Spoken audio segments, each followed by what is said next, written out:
Of the many things that can make a video game memorable, from gameplay, story, or cutting-edge graphics, it can also be said that a game's soundtrack helps us as well in that capacity. After all, what's a good story without the appropriate music to accompany it? Throughout the evolution of video games, the use of music has come a long way, from its beginnings where it was nothing more than a collection of bleeps and bloops, to now, where games are often accompanied by full orchestral soundtracks. We'll talk about the importance of music, and talk about the composers who brought you some of gaming's most memorable themes right here on Downloadable Content.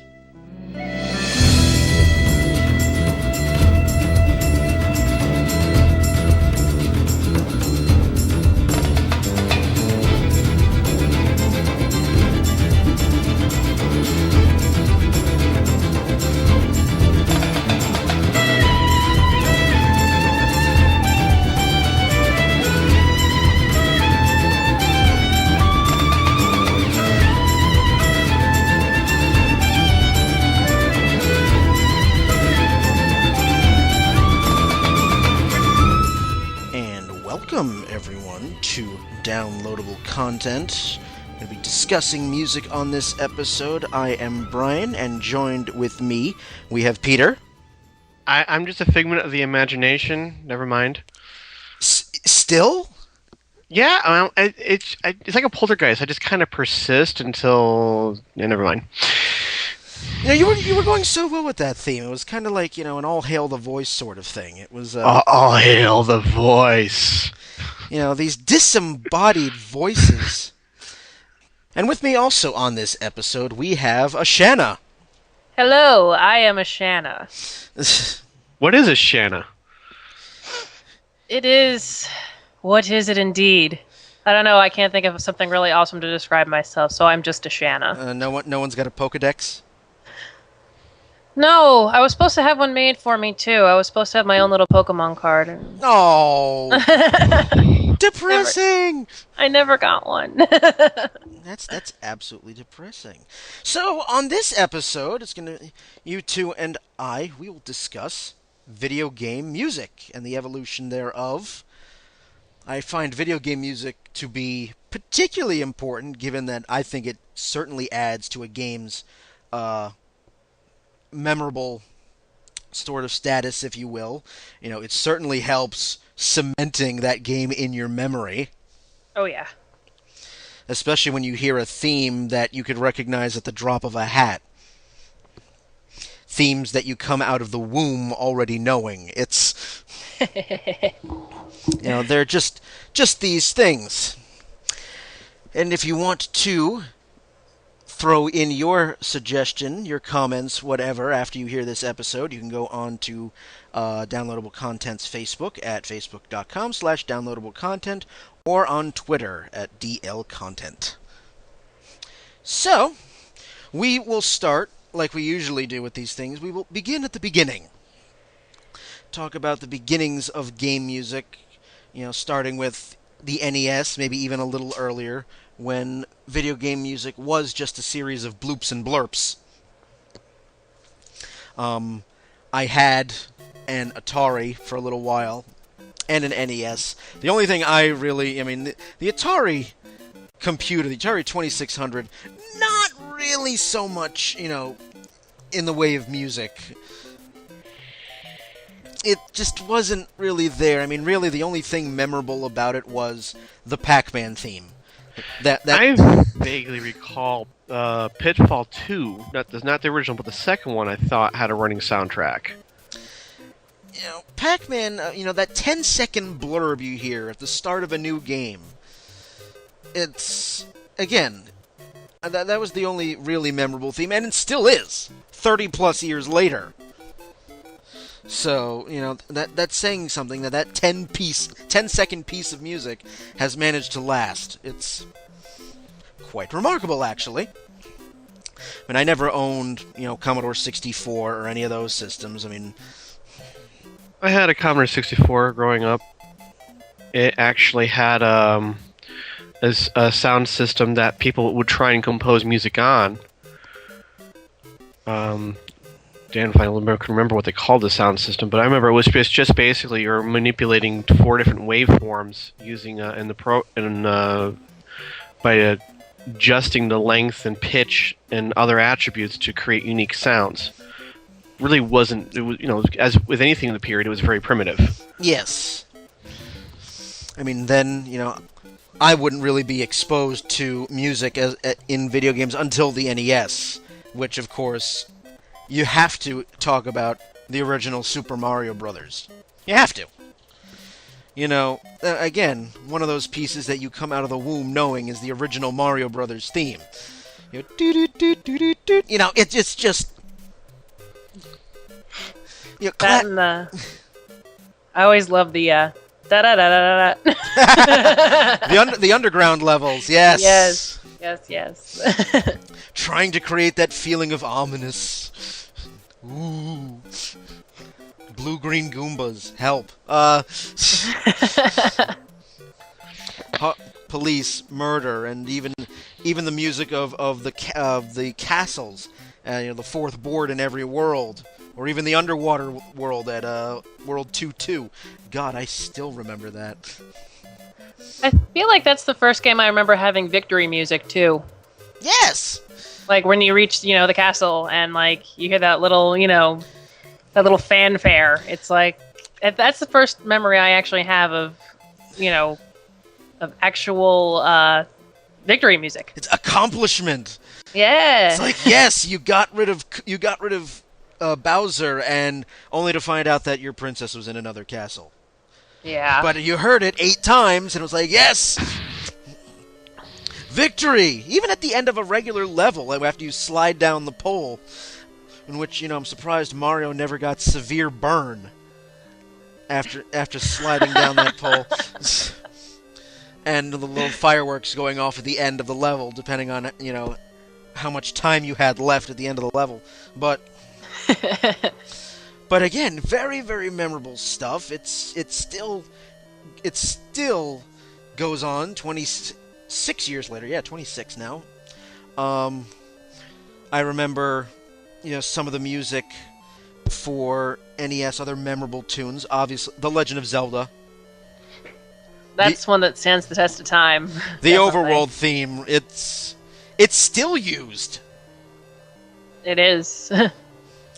It's still used today. I mean, obviously there's a lot more instrumentation in it than what it started off with, but just it made you feel like you were actually questing, and you're like, I'm going across this giant expanse of Hyrule, and I'm going to save the princess and not get rewarded for it.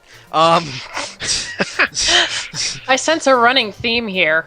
Oh yeah, Nintendo has beaten the hero doesn't get laid theme for nearly 30 years. It's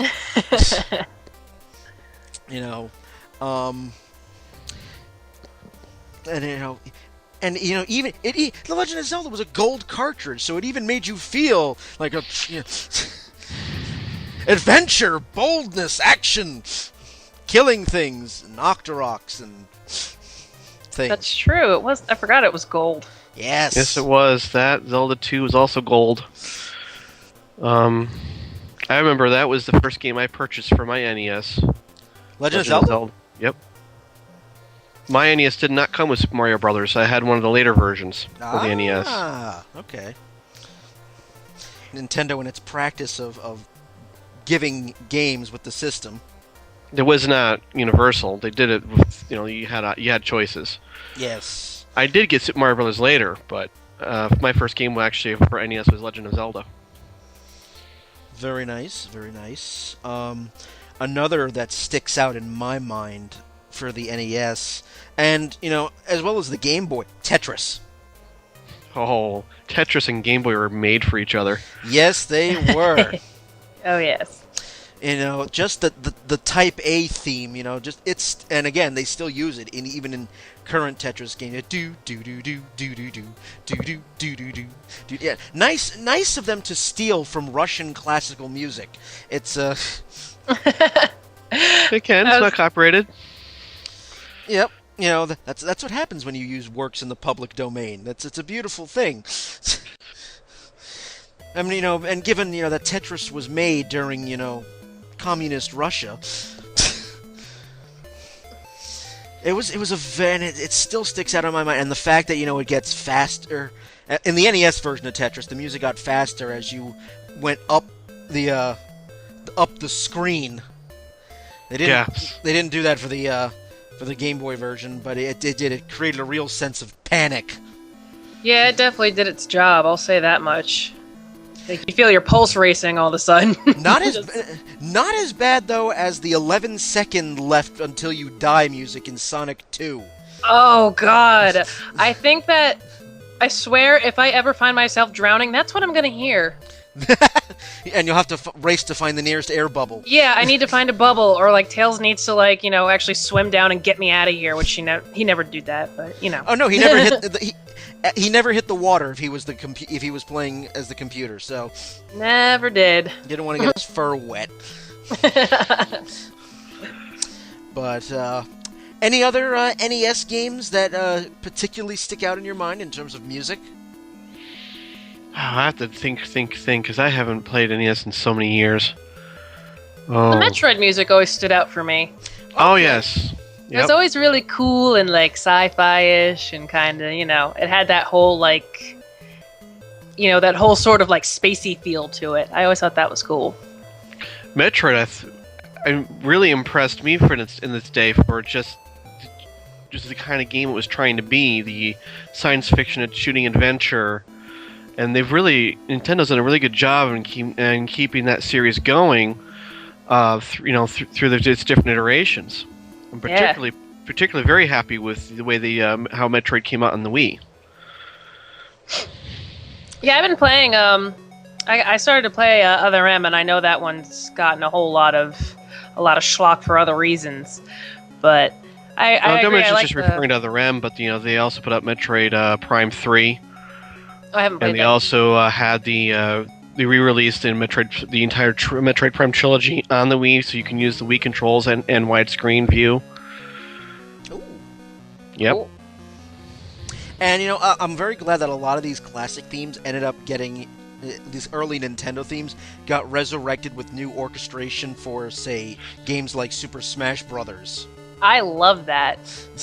I love that whole new life that got breathed into the songs. It was just I mean, especially like the Zelda, the overworld theme. Now it sounds freaking epic. Yeah, with a full orchestra in it. It went from these 8-bit bleeps and blurps and just combinations of noise to, my God, there's an orchestra behind Link. Just right off to the side of the screen, There's Koji Kondo, furiously waving his baton as Link is kicking ass or something. It's beautiful, beautiful stuff. But we're going to segue into the next generation. We're going to move into Super Nintendo, Genesis, and even we'll talk a little bit about the Game Boy. Peter, you had brought this up in the last podcast. You were talking about, MIDI versus digitized sounds. You briefly touched upon it in the last episode, and if you want to elaborate a little further on that. Okay, I'll try and keep it brief, though. The NES uses a sound system much like what the Commodore 64 had. No, it's not exactly the same, but the idea is similar, that you had different waveforms, actually trying to create an actual sound wave. And you have to adjust the pitch and the length and other attributes to create unique sounds. And that's how music had to be created by using the same type of system. So you could not get any kind of, you couldn't describe a sound very well. So that's why you had a lot of the blips and bleeps and boops and the days of the day. Going into the Genesis and the Super Nintendo, those took a different approach. The Genesis has a Yamaha sound synthesizer very similar to a MIDI device, almost like a MIDI controller. It can actually you can actually program this thing with different. There's different audio samples built in. Programmers can actually pull this out, explain the notes, kind of like a MIDI system.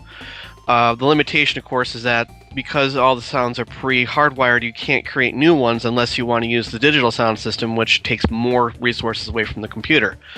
The Nintendo actually had a lot of foresight and said, well, geez, all of our previous games using music, let's try and put actual sound system in here that could actually do music justice. So they created a system similar to the Amiga mod, where you actually have to create digitized instruments. You actually take let's say a piano or something. You could have an instrument digitally sampled, and that little bitty sound, then plays all your notes.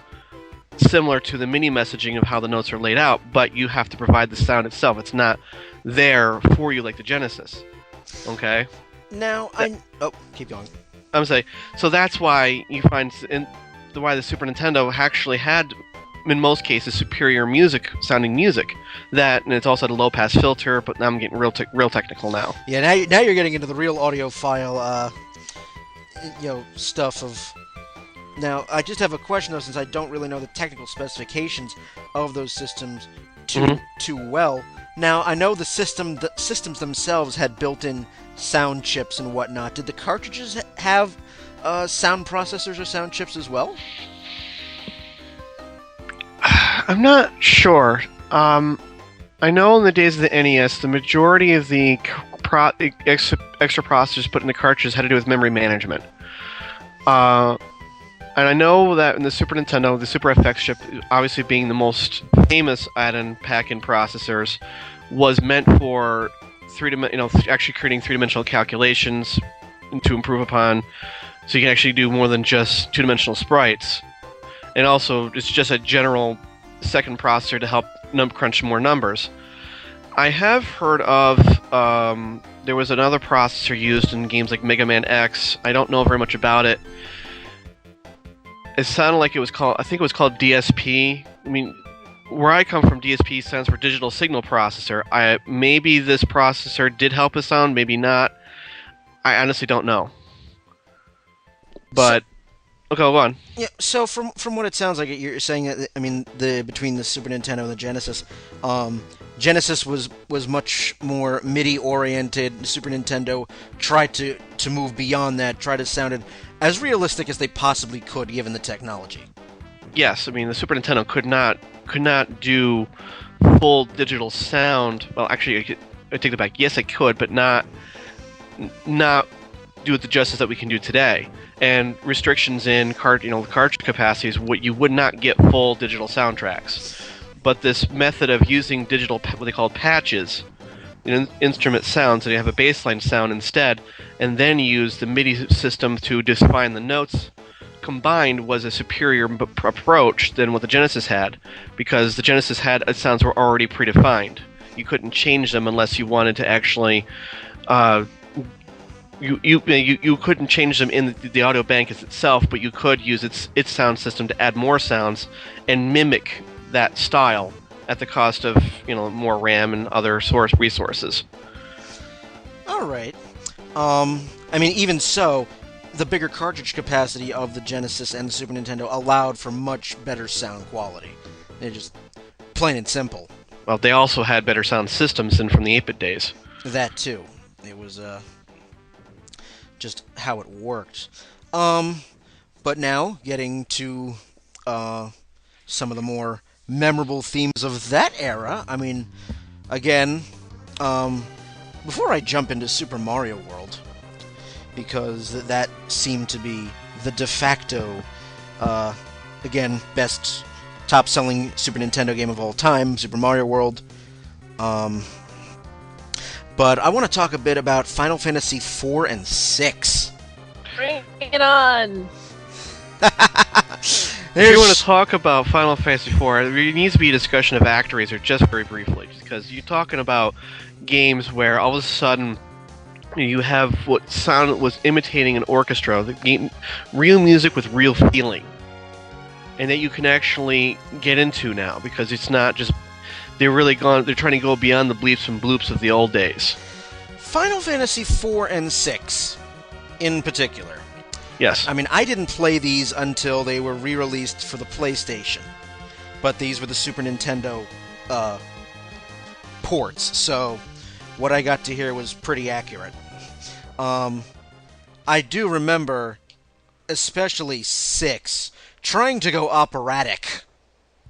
I'd never heard I didn't think the Super Nintendo was capable of something like that, but they did.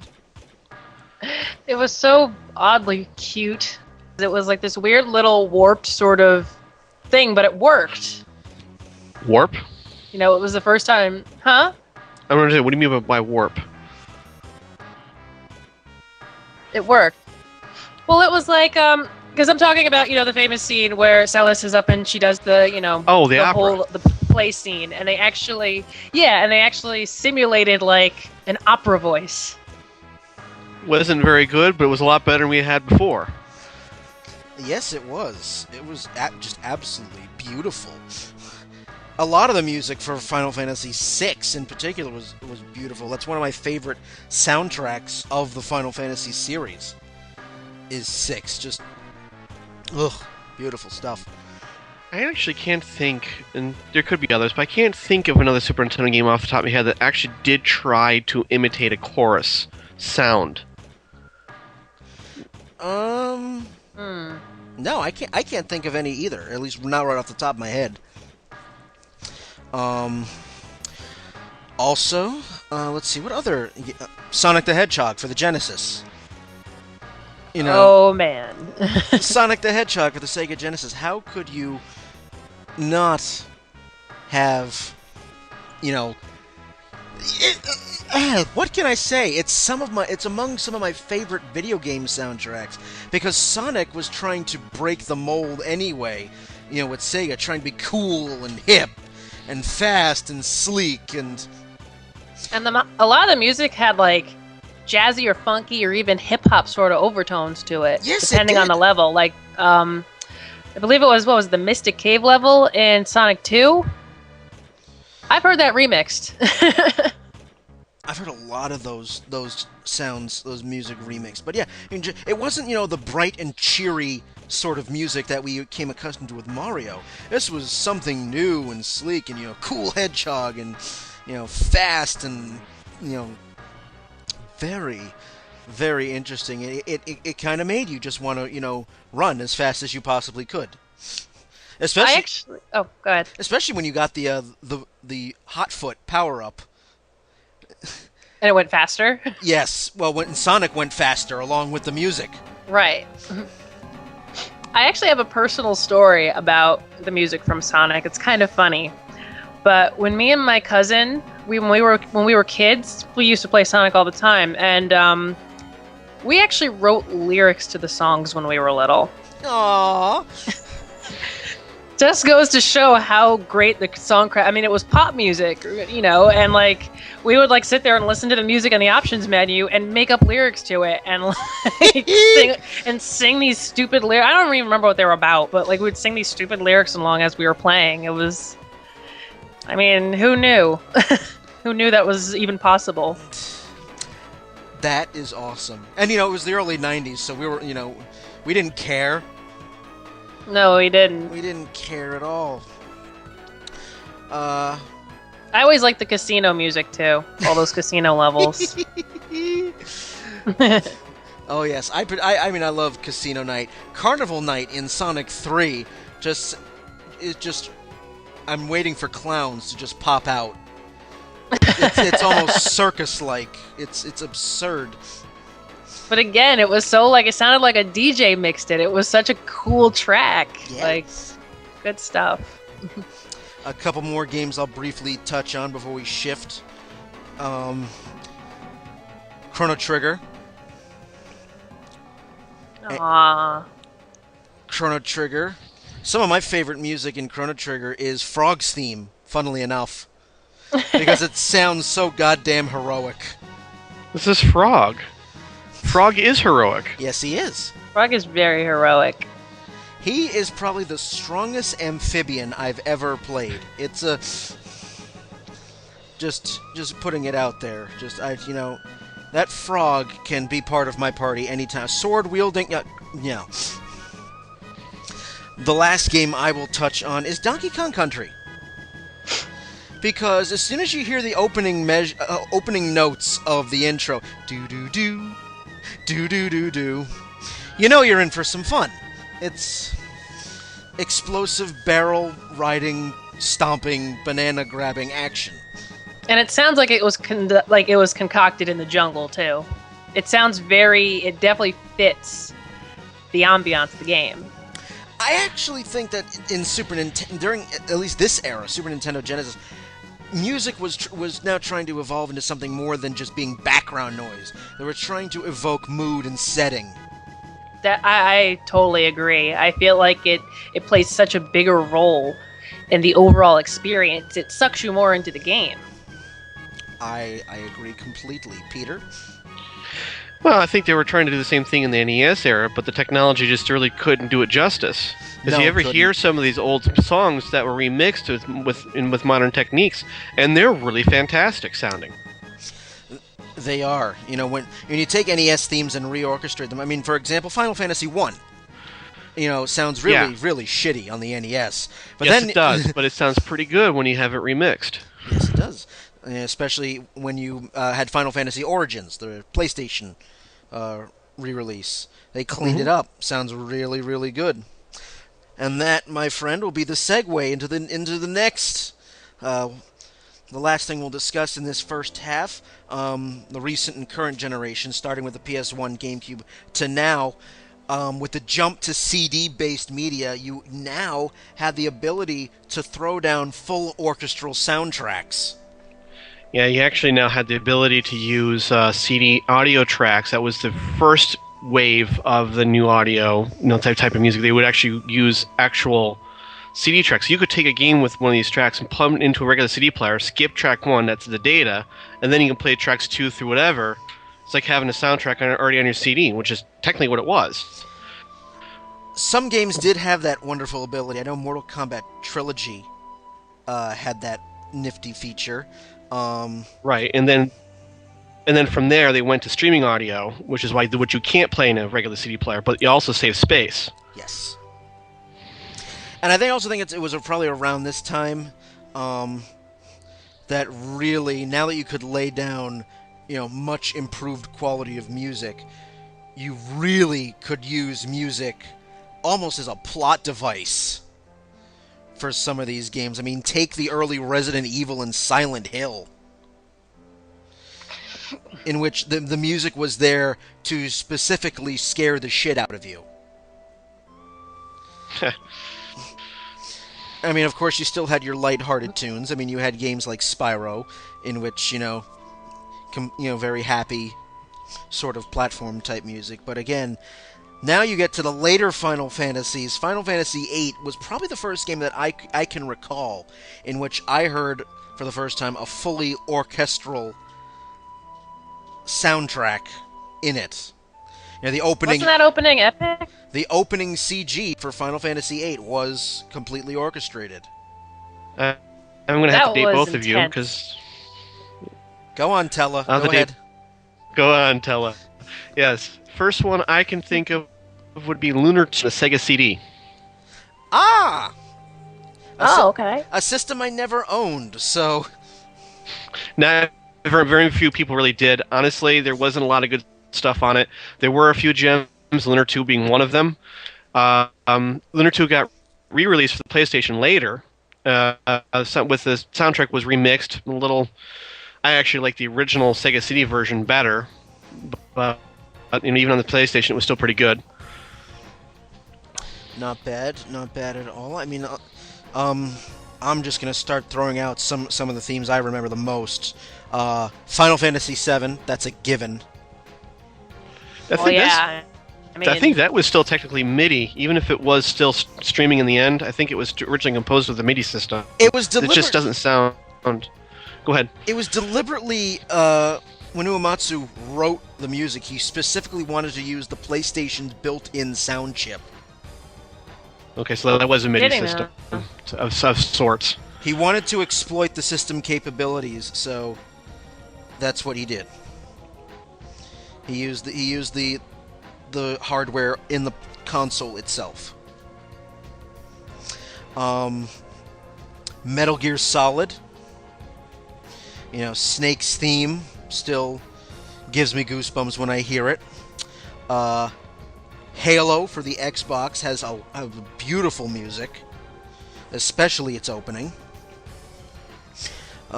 Kingdom Hearts, which Yay! PlayStation 2. Any others jump out? I'm actually currently playing God of War, and I gotta say the music in that really, like, I feel like that just completely consumes what that game is. It's so heavy and epic and battle ready, and like, I mean, that's a PS2 title, but like, that's definitely a game where I feel like it feels like a movie soundtrack. Like, it just feels that in depth. And to also further elaborate on that, now with especially starting with the PlayStation era, even to now you have these movie licensed games which are using the movie soundtrack. So it's almost like, playing through the movie. I'm looking right at you, EA, and your Lord of the Rings games. You can even take that to a whole other level stuff. where you have games. Oh, go ahead. I was just saying that even though they have the ability to, take the original scene or video from the movies, the original music, and yet, just as like it was back then, still is today, the vast majority of movie to game translations suck. Well, yes, but we've already beaten that. We've already beaten that one into the ground. But and also with these systems now, you could make your own soundtrack. I remember Grand Theft Auto specifically. You could import music from your own CDs. Well, going on that point with Grand Theft Auto, you even had licensed music by recording artists. Yep. Being input into these games. I mean, you think about GTA 4, where you had this complete 80s soundtrack with everything from the Cults to you had all of these bands. You look at the Tony Hawk titles that have straight punk soundtracks. I mean, it literally kind of opened up a whole nother world that I think eventually leads to the Guitar Heroes and the rock bands and a whole other realm of music and games. DDR, yep. DDR, yeah. There's also music games themselves, like Rock Band and Shanna Guitar just Hero. That, yeah. Which is apparently also dying a slow twitching death, but the Activision decided to call it quits. No. Yeah. So far, so good, guys. Now, we've talked about, the evolution of music, through the ages, but a lot of people don't really know, they can hum these tunes at the drop of a hat, they know exactly what games they're from, but they don't really have an idea as to who actually wrote the damn pieces, They're not just basement dwellers, having a whip cracked at them by, their game studios. Write music! No. I'm sorry, that was a funny image. It's not like on some sort of, ancient ship where they're, row, you bastards! It just doesn't... I wonder, though. It doesn't work like that. I mean, there are actually composers out there, many of them who are revered figures, especially in Japan. So... Europe, too. We will get to the composers that brought you these memorable tunes on the second half of Downloadable Content. We'll be back.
back to the second half of Downloadable Content, talking about video game music. Hope you enjoyed that bit of music from the intermission. I've got plenty more where that came from, because half my iTunes repository is video game music. That's okay. That's okay. Nothing wrong with that. Nothing wrong with that at all. Well, as I said at the end of the first half, you know the tunes, but you might not know the people who actually wrote those tunes. So we're going to talk about some of the more well-known composers who've brought you the tunes these past 20, 30 years. And I think it's only fitting to start near the beginning. I'm going to talk first about Koji Kondo. For those of you who don't know who he is, he's the composer who brought you pretty much everything Mario and Zelda.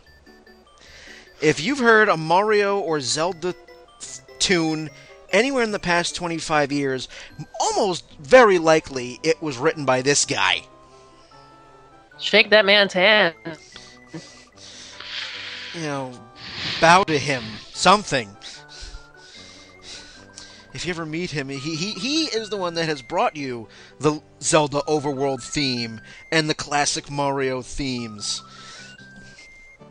So, good stuff right there. But again, his name is Koji Kondo, and he still continues writing Mario and Zelda music for Nintendo to this day.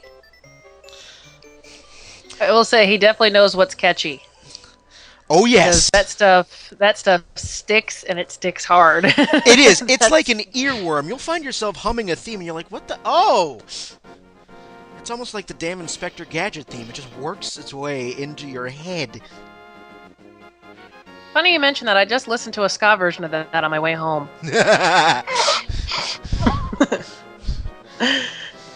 Anyway, we'll press forward.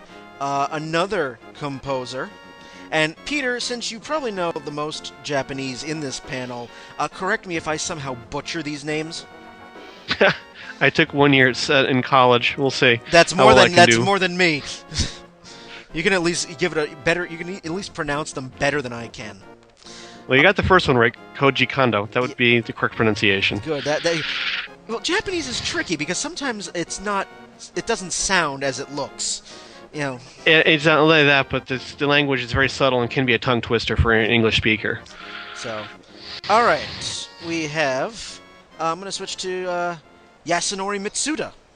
Yasunori Mitsuda. Yes. Yep. There we go. Thank you. It's like Rosetta Stone. For those of you who don't know who he is, he has brought you games. Chrono Trigger. That was him. Mostly him. Chrono Cross. He's brought you Xenogears. Xenosaga Episode 1. His music is much more orchestral and epic in structure. Obviously... You definitely hear that... Oh. Go ahead. Sorry. Go ahead. You definitely hear that in the Chrono Trigger theme, I think, overall. That's definitely like a very orchestral kind of piece. It's very sweeping and feels like time travel. Mm-hmm. It does. It again, provokes mood and setting. Again, I mentioned Frog's theme, very heroic, because Frog is a very heroic character. And of course, the villains in that game. Just again, you hear the theme and you just think evil. Xenosaga, in particular, if you've ever played Xenosaga Episode 1, one of the threats to the universe are creatures called Gnosis, and when they infiltrate that ship for the first time, all hell is breaking loose. So good stuff there. I will shift to the only female of the group, Yoko Shimomura. And we need more like her because she has written some awesome stuff. She brought you Super Mario RPG. She's brought you the first and third Parasite Eve games. Talk about great music. Oh yes. The Legend of Mana. and probably her most popular, Kingdom Hearts. If you have played any Kingdom Hearts game, you have heard her music, and her arrangements of the Disney themes that are used in Kingdom Hearts. Shanna, I'm going to let you squeak for a little bit. Let me get my squeaks out. Go on. Yeah, resident Kingdom Hearts fangirl here, just a little bit. But, I mean, one of the most immersive things, I think, and this is coming from somebody who's played through almost every Kingdom Hearts title, be that on console or handheld, and the recreations of the Disney music is so spot on, and it really does, like, give that whole, like, oh my god, I just totally jumped into the Little Mermaid world. Like, I'm there. Like, the music just really... But then, on top of just the Disney music, then you also have these other pieces that completely add a whole nother level. Like, I'm not gonna lie, I cried at the end of Kingdom Hearts 1 and 2. Big reason was because of the slowed down versions of the theme songs at the end, and just the, Utada Hikaru's voice and what it evokes. And I'm not one of those girls who cries at commercials and, all that kind of stuff, so that's saying something. I will admit, I was tearing up a little bit at the end of Kingdom Hearts 2. I'm a man, I'll admit it. But, I mean, not just for her arrangements of the Disney themes, but, the intro, the title, the Dearly Beloved, that's the name of it, okay. Just the piano melodies, the beginning of the end is just absolutely beautiful. Beautiful stuff. Although I have to admit, hearing her final boss themes for Super Mario RPG, Parasite Eve, and Kingdom Hearts, she has a certain style because I can recognize a bit of all three in each of them. Which is kind of cool. It's like her own little signature.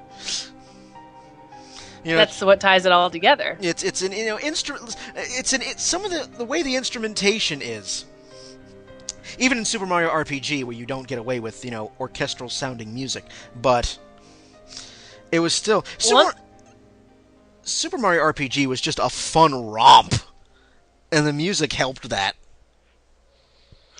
Well, I know one thing I've noticed that is definitely a tie into the Kingdom Hearts franchise. It's very piano heavy. The piano definitely takes like a very big part of the music, and I feel like that almost brings across another feel to it. Like, it almost puts in a vulnerability of sorts. I don't know if that makes sense, but that's what I feel from it. I mean, even with the Organization 13 theme, it fits those characters so well. It's so heavy and so alone. It's such a, it's just such a fitting piece of music for what it represents. So you're saying that she through her music, she really hit the nails on the head in terms of evoking a character. Definitely. Same with Parasite Eve, and like just that whole the whole operatic part of it was so it was leering and scary, and you knew just something was wrong. It definitely it seeps right into the game. It really does. I'd have to agree with you. Certainly there. So we need more composers like her. It's beautiful, beautiful stuff. Going to shift now to probably the 400-year-old of the group. Very elderly guy. Koichi Sugiyama. I probably just butchered that. Sugiyama. Thank you. As I said, American here. We Americanize things. He is 400 years old, or at least pushing that. Certainly pushing it. His main claim to fame is that he is the composer for the entire, and I do mean entire, Dragon Quest series. Every single piece of music ever written for a Dragon Quest game was written by him. And there's a funny story about how he came to join Enix, and how he ended up being composer for that series. I forget, but Enix put out a game back in 400 BC or whenever, and Sugiyama was already an accomplished composer in Japan, and this game that Enix put out. He was such a fan of it that he actually wrote them a fan letter. Oh, cool. And Enix was so taken by the fact that this revered, respected composer wrote them a fan letter. They said, do you want to compose this game that we're making? It's called Dragon Warrior. He said, sure. And he is synonymous with the series. So, I don't know if either one of you have played a Dragon Quest game. Of course. I personally need to get on that.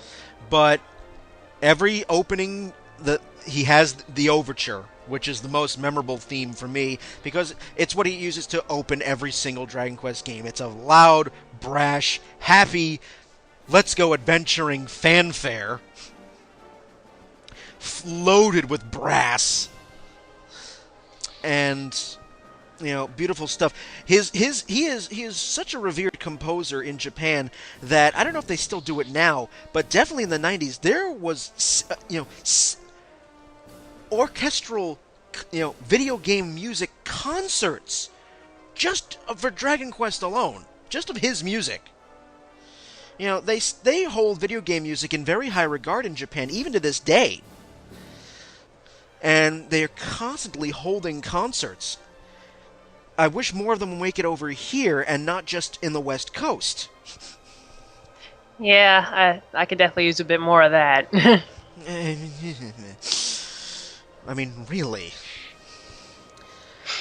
Here's one. The composer for the first 3 Resident Evil games, 1, 2, and 3, which I think are probably some of the best in the series. Peter, you want to pronounce that?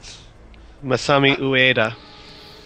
That would have been a much better job how I would have pronounced that. Shanna, have you played any of the Resident Evil games, or particularly 1 through 3? I haven't played 1 through 3, no. I've played more like the Umbrella Chronicles, and okay. I want to work my way back. I do. 1 through 3. Now, this composer did such a wonderful job of scaring the fuck out of you.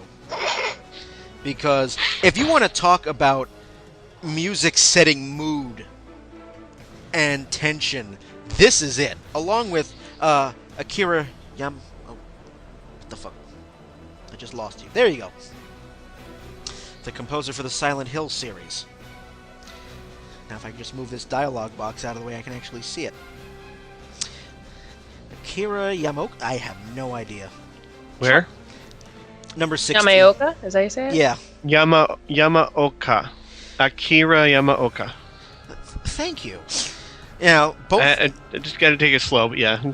Yeah, both these composers are really, really good at setting the scene and really just scaring fuck all out of you.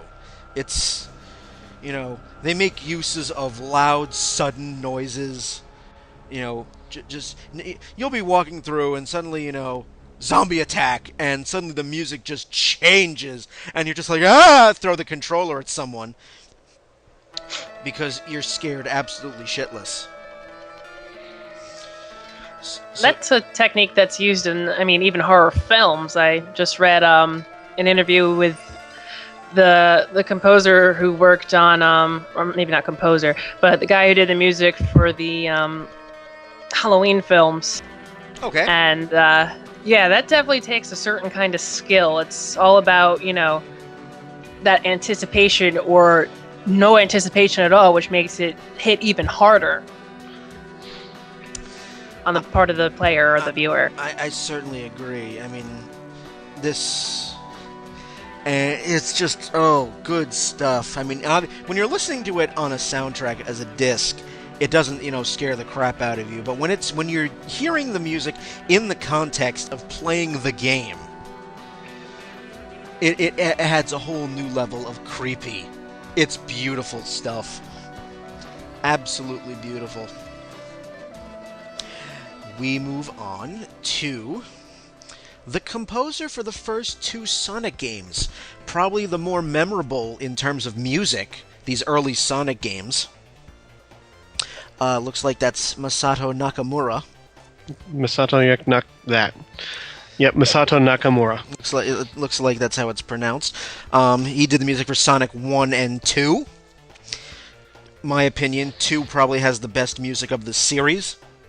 I agree. I mean, just the first thing that comes to mind is the bonus level. Oh yes. It starts off like, at the races. Do do do do do do do do do. Yeah. And it even sounds like there's, trumpets and French horns, even though there really isn't. It's true. It's almost like Call to the Post. In terms of getting ready to get all those rings and not get, bombs in your face. Which is why whenever I played single player, I always played as Sonic alone.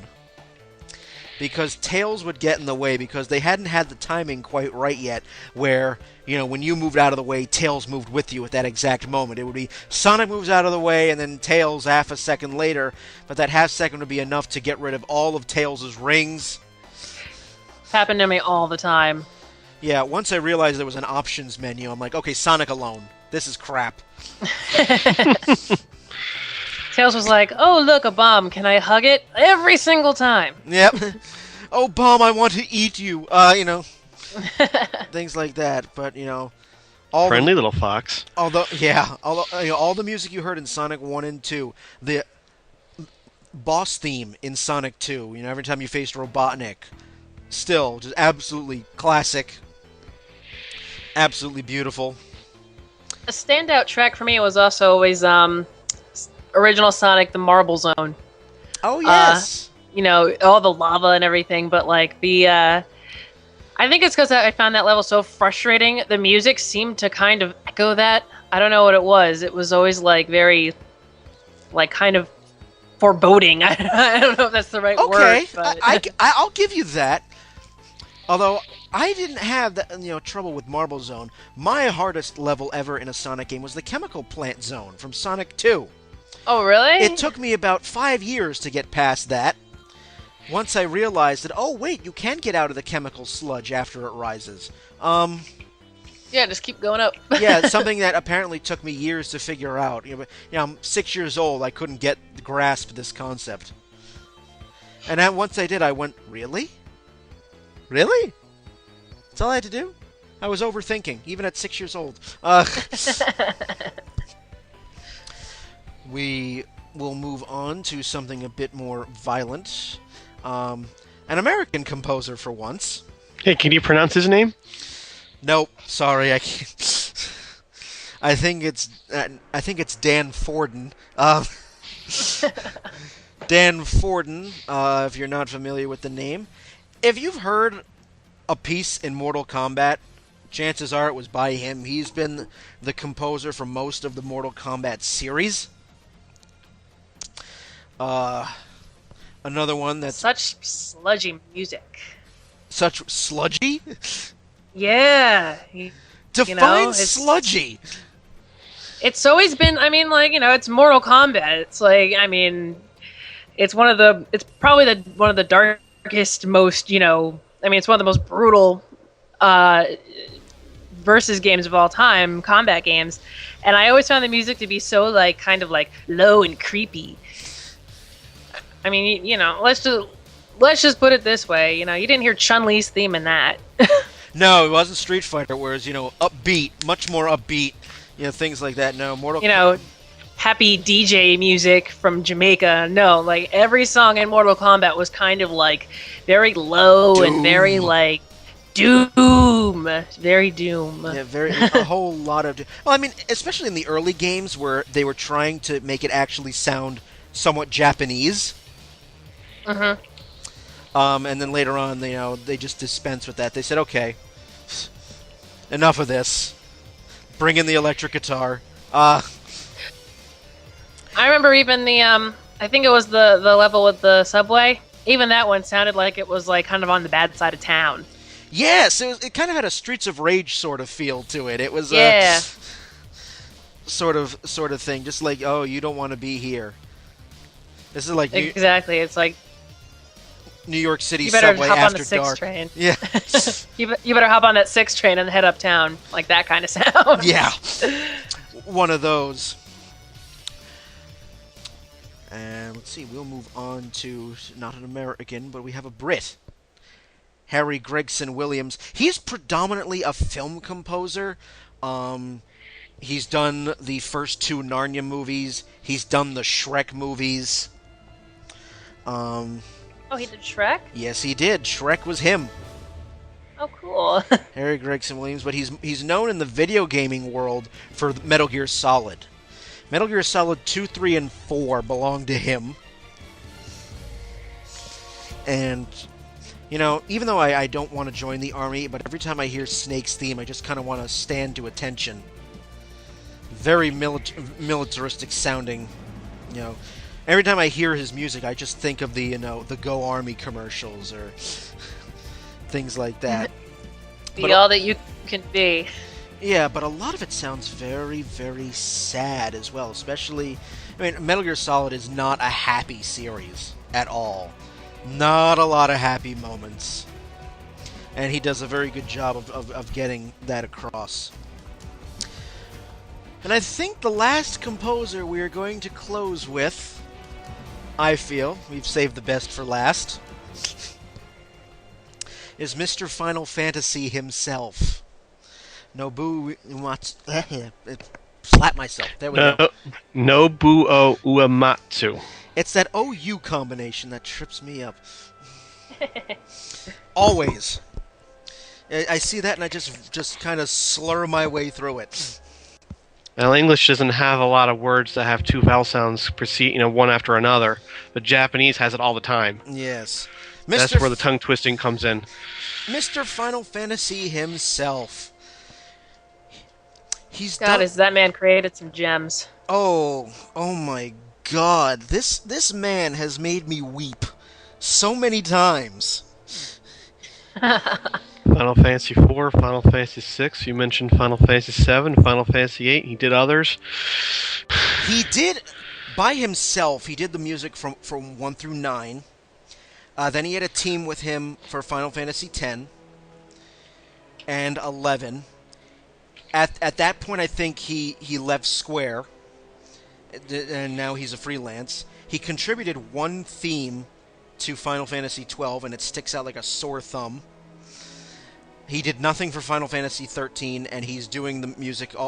He did all the music for Final Fantasy 14. He did one song for Super Smash Bros. Brawl. Yes, the main theme for Brawl. That's him. Oh, really? Yep. Oh, how cool. I love that song. The main theme, the title theme for Brawl, that's his. I should have known. It's so epic. It is! and Uematsu's themes are very, very orchestral, very sweeping. You know, some of it is similar to Sugiyama, but Sugiyama is much more, flowing and legato, to use a musical term, sounding. Whereas, Uematsu really writes his music to match the scene or the character. As I said, this guy has made me weep so many times. Final Fantasy VII, Aerith dying, cried like a baby. Final Fantasy X, ending, cried like a baby. Well, also, I feel like I like when he does a song specifically for a character, because it always kind of, like, I think of, like, Sid's theme in Final Fantasy IV, and I'm like, yeah, that's Sid. That's definitely, like, wacky old engineer Sid. Yeah, and I think, Peter, you'll also have to agree, his character themes are usually spot on. Yeah. Definitely. His character themes, the music really, really fits the character. I can think of probably some of the best examples. Kefka. Yeah. Sephiroth. One of my most favorite bad guys ever. I have to wonder what would happen if you put Kefka and Sephiroth in the same room. I think Kefka would probably split his head open for laughs and then throw it at you. That's Kefka would drive Sephi out of his mind. And that would be wonderful. They'd probably have a wing fighting contest to one wing fighting. Yeah, one wing fighting. Ahem, there is sand on my boots. That's like one of my favorite lines ever. It was, and, his character themes are spot on. Kane's theme, Golbez's theme, Cecil, and then of course you have Locke, and it just goes up from there, and it really fits. Zidane's theme from Final Fantasy IX, just this light, bouncing, happy-go-lucky, and then of course the androgynous Kuja, who I swear was wearing a purple thong for the entire game, but I really like the music in 8, personally. I guess maybe it's because it's kind of takes place in a different sort of time. But like, I always really liked, I always liked the theme at the garden, at the opening garden, how it was very tranquil, and, it was like, oh, school's in session. I mean, and, a lot of the soundtracks for Final Fantasy, a lot of these games are available, if you know where to look on the internet. In the deep, dark recesses of torrents and things like that. Because the sick fact of the matter is that many of these are not available in this country. Which blows chunks immensely. But, and I'm glad that Uematsu is still writing music, because he's that man. I will bow down to him if I ever see him at, say, PAX or anything like that, because he, even to this day, I'm listening to the orchestrated version of the Final Fantasy VII overworld theme, and I just get goosebumps. It's just, then I hear dancing. Here's something. What? I was just looking at Uematsu-san's discography on Wikipedia. Oh, right. He's also credited for Lost Odyssey and The Last Story. And probably the relationship's probably lost on a lot of people. It is on me. The guy who originally created Final Fantasy left Square and created his own studio called Mistwalker Studios. And he created games, The Lost Odyssey, which was for the Xbox 360, and that was back in 2007. And just this year, he created a game called The Last Story for the Wii, which unfortunately has yet to see an American or a release, although I guess there is a scheduled European release for next year. So even after his relationship with Square even goes beyond Square, really. Well, yes, I mean, since he went freelance, I mean, he made his own band, the Black Mages. I love the Black Mages. Oh man. I'm sorry, just had to outburst that. But... Suddenly, Shanna gets moist at the mention of the Black Mages. Unfortunately. Well, it's just, it's so cool. I love the whole oh my god, Final Fantasy music done by a rock band, and it's taken to a whole different level. Considering that the composer himself is part of that band. So it's... Yeah, it's not even they're a cover band. It's they're a cover band who's totally the composer's go forth and do it. It's okay. The thing, and I love the Black Mages version of Dancing Mad. Because if you read your liner notes for the first Black Mages album, Uematsu is the one playing the organ. Is he really? Yeah, he plays organ on that album. So all that crazy organ playing that's part of that song, that's him. Wow. So. Oh, that's so cool. And two more honorable mentions that we have to give him is the final boss, whose name I'm losing, but the final boss from 4, Final Fantasy 4. Always thought that was an awesome theme, and Genova's theme is Zeramus, and Genova's theme from 7. I mean, that's a cool song. That is so it's so creepy, but it's so moving and fast and enigmatic and good stuff. The problem, unfortunately, the Black Mages, unfortunately, they have disbanded. Yeah. Mostly because at the time, the Black Mages were under contract by Square. Because at the time, Uematsu was part of Square. So they basically told the Black Mages you can only do Square music. Oh. So, they wanted to try to do other, rock versions of other themes. But Square said, nope.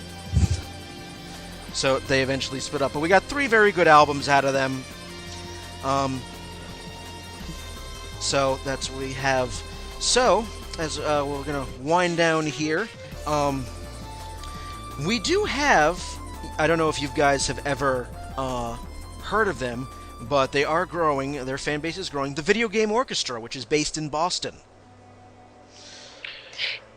I have heard of them. I wanted to see them. I haven't had the opportunity to yet, but it's on my radar. I got to see them when I went to PAX in Boston in the spring. And that was the concert I was waiting for. For all the 3 days of PAX, that was the concert I was waiting for. And I got a good one. I actually do have their album. Unfortunately, it's no longer available. It was a PAX exclusive. So I got their album, and I got their shirt signed by the members of the band that was there at the time. But they are putting together, orchestrated and rock versions. They're mixing rock and orchestra, and it makes a really nice effect. Oh yeah, it would. If Trans-Siberian Orchestra have taught us anything, it works. Yes! Yes, indeed. So I'm going to open the floor to you guys in these last couple of minutes. So I think we kind of agree that video game music really helps give a game lasting appeal. It really does. I think we've beaten that topic into the ground. It's just like with any entertainment media, music helps sets the mood, helps attract the viewer, player, whatever it is, into the experience. It's practically a necessity in any of these kinds of presentations. Well, considering now that game studios are employing full orchestras to do their game music now, it's not just one composer or one programmer. These are full orchestras. I mean, take games like Dead Space and BioShock, and things like that. Full orchestras. So now I think I agree, Peter. I think it's almost a necessity now. We've now come to expect it. I think it's even, like I said before, the music industry is taking notice as well, because from the music industry side, that's a whole nother part of the pie now, is licensing their music to games. Like, that's actually a very lucrative choice now. So it's kind of expanded, and it's allowed the medias to kind of bleed a little bit into one another. Do you think that trend will continue to grow, though? Do you think video game music will, gain more of a foothold? In America, it's hard to say. There's just a strong anti-sentiment, strong sentiment against gaming culture in the mainstream. But in other parts of the world, it probably will become just as common as any other form of music. Well, I mean, we've already said that in Japan, it's they regularly perform concerts of video game music. So I just want them more to come over here. I think there's starting to be more of those.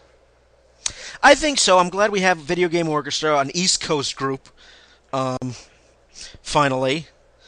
Now, if they can come to New York and perform some concerts instead of just staying in the Boston area, that'd be great, because what I heard from them at PAX, just absolutely beautiful stuff. Beautiful stuff.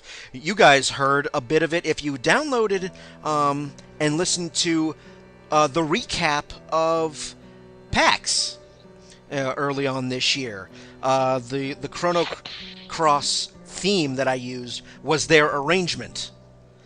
So, you know what? I'll probably use it to close out this podcast, just because.